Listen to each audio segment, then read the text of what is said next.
Back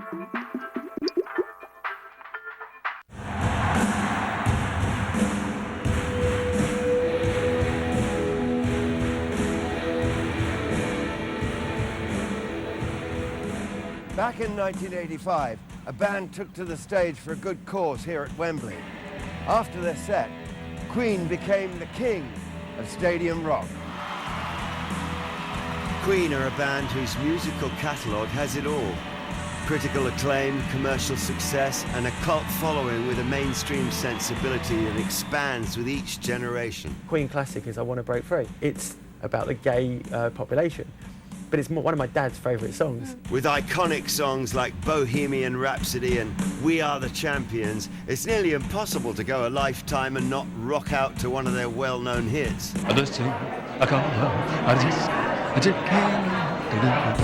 Their story is one of rock and roll legends, with a festival performance that made them famous, the composition of timeless tunes, and a charismatic frontman who met an early end battling a devastating disease. Well, Freddie Mercury was really one of the first significant public figures in the UK to publicly die of HIV disease. From their debut release in 1973, which was hailed by critics as superb and truly inspirational, to the West End musical We Will Rock You in 2002, Queen are a band that excel at adapting classic styles with the ever-changing pop music landscape. Freddie Mercury, Brian May, Roger Taylor and John Deacon made a match in music heaven 40 years ago and have since inspired fans and artists from every corner of the globe. They are the quintessential British rock band. Freddie!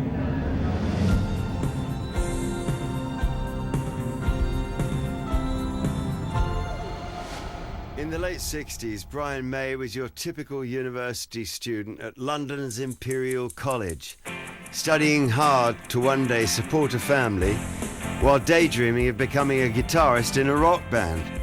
May placed an advertisement on the college notice board for a Mitch Mitchell, Ginger Baker type drummer. Roger Taylor, a young dental student, auditioned and got the job. I think maybe we were subconsciously influenced by the Beatles albums, I think, really. Especially the later ones, like Rubber Soul, Revolver, and Abbey Road. They were very eclectic albums. I love his drumming, and he's got some quite quirky things he does, which are quite signature on the drum kit. Not just his sound, but he has rototoms, he has samples, he does this thing opening the hi-hats on the backbeats and stuff like that. And I like to kind of emulate his sound as best possible because I just genuinely really like it. And yeah, I think he's quite a genius actually with his parts playing, and also he wrote some of the big hits and like Radio Gaga. Along with bassist Tim Staffel, the group called themselves Smile. While attending Ealing Art College, Staffel befriended Farrokh Bulsara, a fellow student who assumed the English name of Freddie. Bulsara felt that he and the band had the same tastes and soon became a keen fan of Smile. At that time we were sort of getting to know each other, and we had so much to sort of put across, and we were very hungry for hamburger. When Staffel left to join the group Humpy Bong, Freddie joined Smile and, on his encouragement, changed their name. Queen was formed. When asked about the name, Bulsara explained that he thought the name Queen was splendid, universal and immediate. It had loads of visual potential and was open to all sorts of interpretations. He was certainly aware of the gay connotations, but that was just one facet of it. And what they did, which no other rock band really did, was they had a great sense of humour. They managed to do all of that very tongue-in-cheek. So most rock bands were very macho. It was all butch. It was all long hair and sort of testosterone. And that's how rock's image had always been. And here was this incredibly flamboyant camp frontman who was so theatrical and managed to mix the theatricality and opera and classic with rock. Rock and roll has a very wide spectrum, and you can do anything you want in it. Look at Boy George. I mean, as theatrical as you can get. Coming up with a name for the band was easy. Finding a bassist was another matter. They had gone through a number of bass players during this period who simply didn't click with the band. Eventually one talent caught their eye and John Deacon entered the mix. Hello, this is John Deacon from Queen here. I've just finished college and I liked playing music, and I was doing both. I started doing an MSc and playing in the band, and the band took off, so I went with it, you know, and at least they guaranteed to pay us 20 quid a week, so it seemed worth having a go. And then suddenly it sort of seems to snowball, and it takes over your life, and it's carried on ever since. John Deacon wrote some of the best bass riffs ever. I think it was partly my quieter personality of why I actually became a member of the group, because they had a few different bass players before me with the name Queen. I think they had about 5 or 6, and none of them really fitted in. In the early days, I was very quiet, because I felt I was like the new boy in the band, because they'd only been going for 6 months, but they had a few different bass players, and so I joined. And I used to keep very out of it, really, in a way. And the 3 of them used to argue like mad all the time, and I just used to, you know, and I said, "God, John, why don't you join in?" I said, "Oh," you know, I just didn't want to get involved, really, with arguments. The formula for success was set. A lot of artists that you could definitely say shaped the music industry to what it is today, and definitely Queen are, you know, they can't not be a part of it. So when I first joined, really tried not to upstage Brian and Freddie too much. It's the one thing I wish I could do, sing, because then that it would make songwriting so much easier. Because often it is singers and guitarists that are more outspoken, you know, but behind the scenes I can be as noisy as anybody else. I think we've all had our fair share of craziness over the years. Despite their first demo being turned away by practically every record company, they refused to give up, and in 1973, Queen released their eponymous debut album. The album was influenced by the heavy metal and progressive rock of the day, and the critics loved it, with Gordon Fletcher of Rolling Stone calling it superb, and Chicago's Daily Herald hailing it as an above-average debut. Unfortunately, it drew little mainstream attention, and the lead single, Keep Yourself Alive, a Brian May composition, sold poorly. With music from Queen's generation, I think you either, if you liked it, you went and bought it. If you didn't like it, you didn't go and buy it. And it was the hustle that back then that we just don't have now.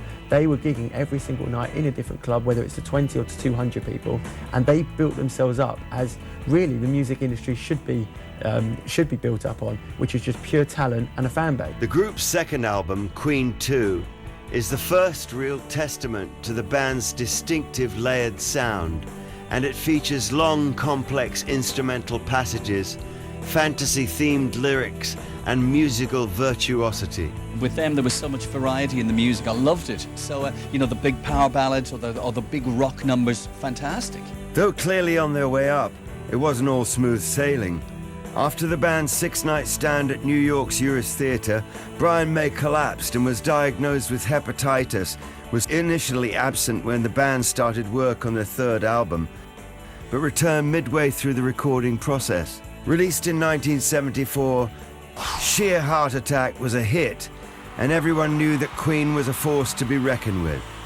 At this point, Queen had started to move away from the progressive tendencies of the first 2 releases into a more radio-friendly, song-oriented style.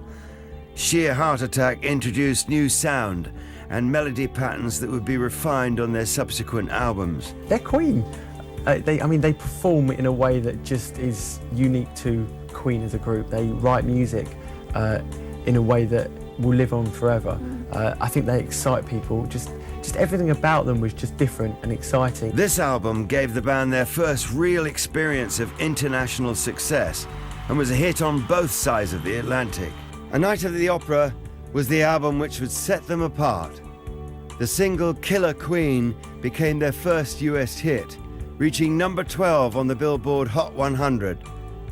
Their third album also featured hit single Bohemian Rhapsody, the third best-selling single in the UK, surpassed only by Band-Aid's Do They Know It's Christmas and Elton John's Candle in the Wind, 1997. It took a long time we did all the instrumental parts first, and they were very bitty, so we had to really do it in sections, and it was quite complicated.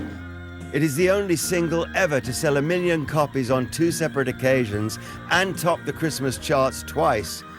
The Bohemian Rhapsody, because that is a masterpiece. There are certain songs that aren't just songs, that they're extra. But I'm also, just as I'm talking to you, I'm playing back the video in my mind. That was groundbreaking. The music certainly was. And in fact, it was within this organisation, going back a few decades, where that was first played on the radio, back at the old Capitol Radio by Kenny Everett, who was a big fan and a big friend of Freddie Mercury. So it all fits lovely with what we're doing now in 2011. And if you come back in 30 years, and I hope you will, and ask me my favourite Queen song, I'll still tell you it's Bohemian Rhapsody. Whether it's the incredible Bohemian Rhapsody, which totally broke the mould when it first came out, compared to everything else they've done.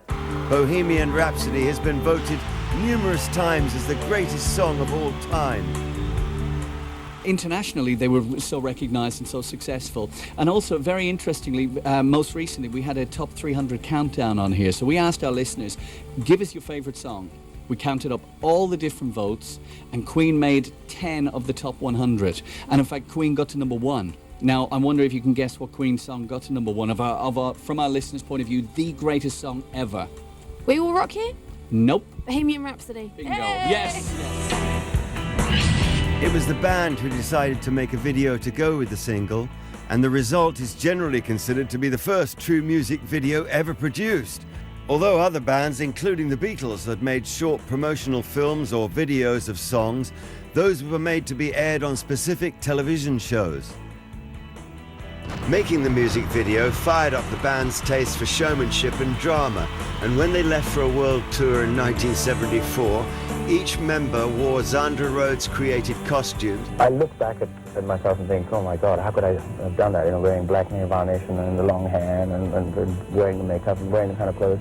But I mean, everybody grows out of it, that was when I was about 22 years old. And the set was accompanied with banks of lights and effects. So you had 3 members that were, great members of a band, and you had this incredible frontman as well. And they made some great tongue-in-cheek videos.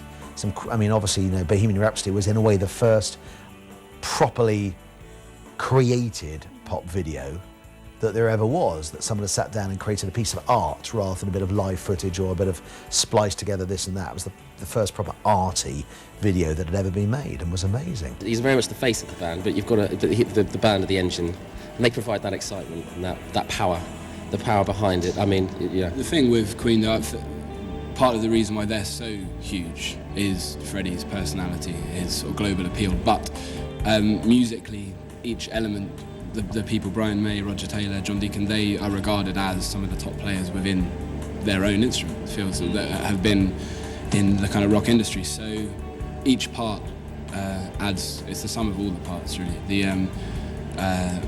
There are certain songs on maybe some of the lesser well-known albums that you can hear, that's kind of Freddie's written that thing, and it's maybe not as strong as some of the collaborative tracks, because Brian May's guitar solos are kind of within the guitarist world regarded as highly as